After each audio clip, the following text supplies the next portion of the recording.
Hello everybody and welcome back to the Ultimate Fashion History for this week's episode of, yes, Small Screen Fashion History this week. My little weekly roundup of the fashion history I've caught on the small screen over the past 7 days, sometimes in the most unexpected places. Anyway, this is for the week ending March 3rd, 2019. What have I been watching? Well, I started watching a series called Patrick Melrose, which debuted last year, starring, of course, Benedict Cumberbatch, and based on the novels of Edward St. Aubyn, sort of semi-autobiographical novels about the very rich and very debauched upper classes in the 1960s through to the 1980s. Episode 1 began in 1982, and before I tell you how much I love the wardrobe in this show, I just need to alert you to the problems that I had with Benedict Cumberbatch's wardrobe. You can see him here. It is such a skinny silhouette, with these tiny little tight-fitting bum freezer jackets with very small shoulders. This young man is a drug addict, millionaire playboy. In 1982, we all know he would not have been dressed in such a skinny silhouette. He would have dressed like this in oversized Armani with huge shoulder pads, that loose, low-button, double-breasted jacket with high, billowy pants with deep pockets. Of course, this wasn't a mistake. The costume designer on Patrick Melrose is Keith Madden, and if you know his work from Viceroy House or on Chesil Beach, you'll know he knows his fashion history, and he is a fabulous designer. So this wasn't a mistake, this was a decision. It may have seemed too distracting to have Benedict Cumberbatch, especially an actor who we know as being so tall and slim and lanky, wearing billowing, huge 1980s oversize. It may have distracted from the character and from the plot. And also, people are watching Patrick Melrose because they want to see Benedict Cumberbatch. And they want to see Benedict Cumberbatch looking the way he does, in tight-fitting silhouettes that emphasize his tallness and his lankiness and his thinness and his whole shtick. That understood, I absolutely loved the wardrobe in the rest of the episode. These puff-sleeve, drop-waisted, Laura Ashley type of dresses. And take a look here. You couldn't get more 80s. Look at those wonderful, enormous glasses here.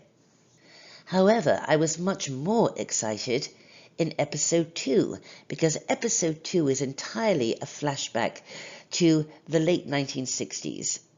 And boy, oh boy, those of you who know me will know how much I love Keith Madden's use of colour and silhouette here. But what I thought was particularly clever is that the characters in the episode are divided between wealthy, fashionable British people and wealthy, fashionable Americans. And Mr. Madden addresses this in wardrobe perfectly.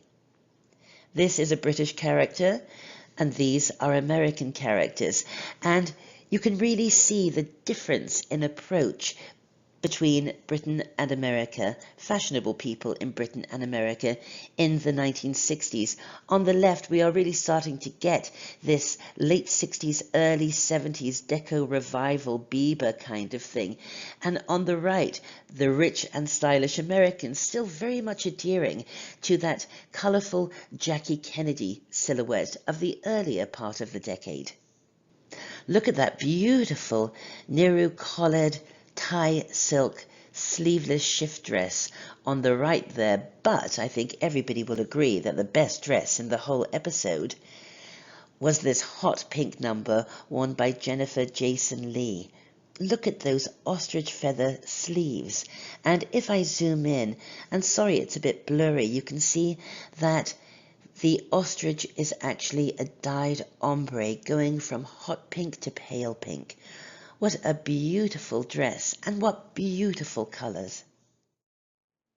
Like so many others, I watched Dirty John this week. I watched it on Netflix. A guilty pleasure? Not at all. I didn't feel guilty at all. I really enjoyed it. It was sort of like one of those Lifetime made-for-TV movies based on a true story, but spread over 10 episodes. I thought the performances were particularly good, especially Connie Britton in the lead role. Very impressive. The wardrobe throughout was wonderful. Costume designer on this production was Susie DeSanto. Great stuff, and I didn't expect any fashion history, but there was a flashback episode that flashed back to the 1980s, and there was some wonderfully authentic 1980s costume here, like on the right here, that short-waisted knit ringer striped t-shirt, and on the left, of course, the side ponytail, the pink earrings. Sometimes when people do 80s, it's too 80s. Sometimes it's not 80s enough, but this struck just the right note. Well, like I always say, fashion history can be found everywhere. And this past week, I continued watching my Plate Tectonic series, Rise of the Continents. In the episode I watched this week, we were covering Australia, when it was part of Gondwana, my second favourite supercontinent. There's Australia right there. And I learnt, watching this episode, how opals are formed. Many millions of years ago, Australia broke away from Gondwana and floated further and further north towards the equator. Believe it or not, arid Australia used to have an enormous inland sea. You can see it right there in that sort of mauve colour. And as the continent floated towards the equator, it got warmer and warmer, and this sea dried up. It's called the Artesian Basin, and it is here that opals were formed. That's what opal looks like when it's dug out of the ground. 90% of our opals come from Australia. I was never really that keen on opals. I didn't see the point. Now I realise it's only because I never saw really, really good ones. Like that. The Queen likes opals. That's Queenie with a rather famous opal necklace, but even that opal I don't think is as great as these opals. They look like candy, don't they? Would you like to see the world's most valuable opal? Here it is. It's called the Virgin Rainbow, and evidently it actually glows in the dark. It's worth over $1 million. So, I watch a show about plate tectonics. I learn about opals. Fashion history is everywhere. What else did I watch? On Netflix, I caught a kind of cool documentary called Studio 54, The Documentary. There's not much in there that we haven't seen before, but it's still nice to see again, isn't it? And of course, for us ultimate fashion history types, there was an awful lot of really great 1970s nightclub fashion. And that's always so much fun to see. And of course, we are continuing with I Am the Night. It just gets creepier and creepier. This week, we watched the penultimate episode, Aloha. I think I made my feelings about costume designer Rona Meyer's sterling work on this series very clear in last week's episode of Small Screen Fashion History this week. But in this episode, Miss Myers had to do double duty when it came to period costume because the action actually starts with a flashback to the 1940s, and I apologize that these pictures are so blurry. I had to photograph my television, but I think you can see that the tailoring is absolutely perfect, as is the palette, as is every detail. Then the action moves back to 1965. And again, Miss Myers sort of knocks it out of the park with period, tailoring and detail. I particularly love this drop-waisted, sleeveless dress with a shawl collar. However, the dress that I think is going to get the most attention and will no doubt be knocked off at every level of retail is this one. this sleeveless sundress in a wild tropical print with an empire waist and pinafore straps. The fabric has been tailored to give a bib pinafore effect at the front. When we watched this episode, I was so convinced that this was vintage Lilly Pulitzer that I spent about 2 hours at the end of the episode Googling to try to find this dress. I'm that pathetic. I'm that obsessed with fashion history. However, it is not a vintage Lilly Pulitzer dress, and I have this on very good authority because last week, and quite delightfully, Rona Myers and I connected on Facebook, and I asked her if this was vintage Lilly, and she said no. And in fact, she was given only 24 hours to come up with this dress. It was decided that Fauna, the central character, was the sort of girl who would probably buy a new dress to meet her biological mother for the first time. And this is exactly the sort of dress that you could imagine Fauna buying at a gift shop, perhaps at the airport in Hawaii. It's absolutely perfect. 24 hours to come up with such an iconic dress is something, and as all good costume designers do, Rona told me that she drew from her vast collection of reams of vintage fabric, and what a great dress. I particularly like the juxtaposition of Fauna with her mother. Again, what a great outfit. Really looks pulled together, these sort of tatty pieces of fabric and scarves fashioned into something resembling a dress. This is a character who has given up on life, if you will, who has lost her way.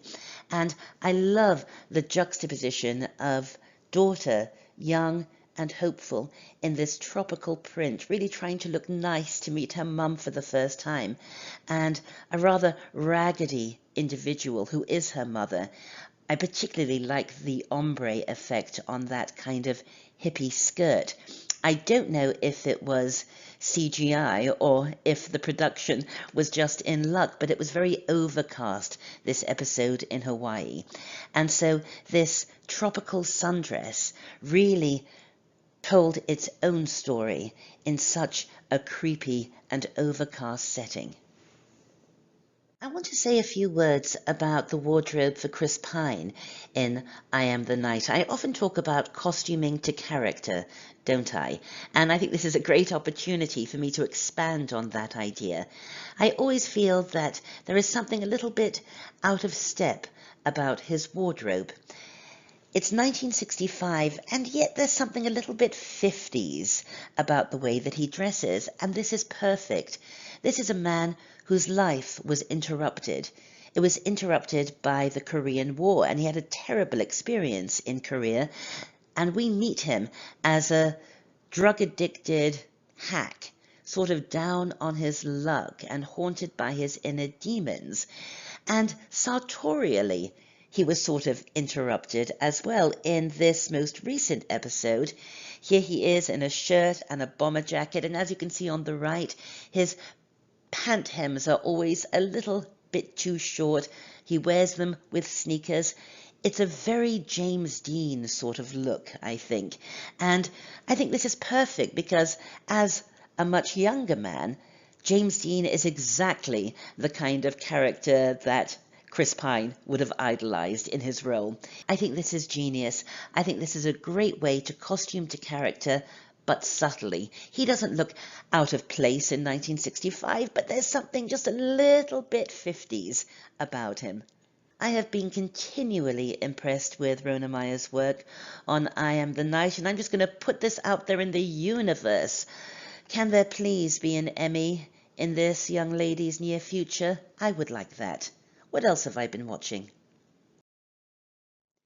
Well, just for fun and every day, my husband and I catch a couple episodes of University Challenge. We watch them on YouTube. Those of you in England will know exactly what University Challenge is.